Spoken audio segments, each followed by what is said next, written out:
Hi everyone. For this week's discussion we're going to be looking at the topic of memory. And what I'm actually going to have you do is play around with a 28-digit sequence of letters and numbers. Now if you were in my traditional version of this class, you would actually have to memorize this as a prompt for next class. But since this is online and you have access to all your materials, I want you to kind of theoretically memorize it. Now I encourage you to play around with it, see if you actually can hold on to it for a matter of hours or days, but you don't have to.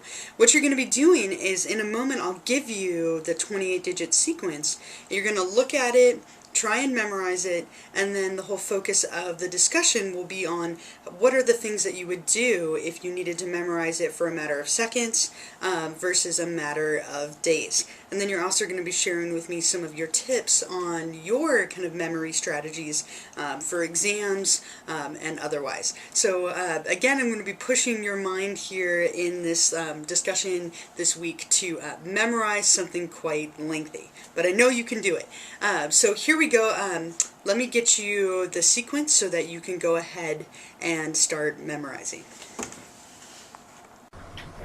Alright, so here it is in all its glory, the 28-digit sequence of letters and numbers that I want you to remember for this week's discussion. So 865 MPD 3STW 11 DCDC 13 LIP 268WZS.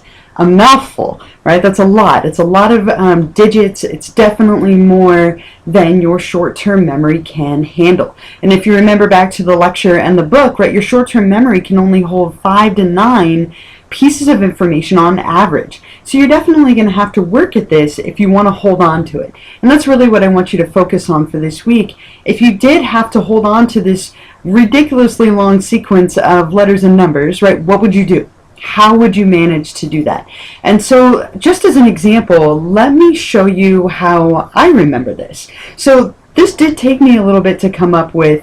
You might have to get a little bit creative and take a few minutes, but this is how I'll remember it, and I probably will remember this for way longer than I need to. So as my example, what I came up with was a little story, and it's definitely not accurate, but it worked for me. So here we go. I said 865 million people died in 3 seasons of The Walking Dead.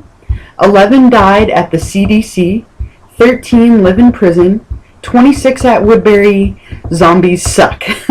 So that was my method. Again, not completely accurate, but I think creative enough that I still managed to hold on to it. So come up with your own rhyme, your own story, your own song, your own method of chunking, whatever it might be. And that's what you're going to describe to me for this week's discussion. How did you hold on to this, or how would you hold on to this? And then make sure that you link it to the content from the reading and from the lecture so that I know that you do understand those materials. So I'll look forward to reading your stories, your rhymes, your songs. If you want to record them or however you want to get that to me, that would be wonderful. But good luck, right? Good luck memorizing this ridiculously long sequence. And I'm sorry for those of you who have this in your mind much, much longer than maybe you need to.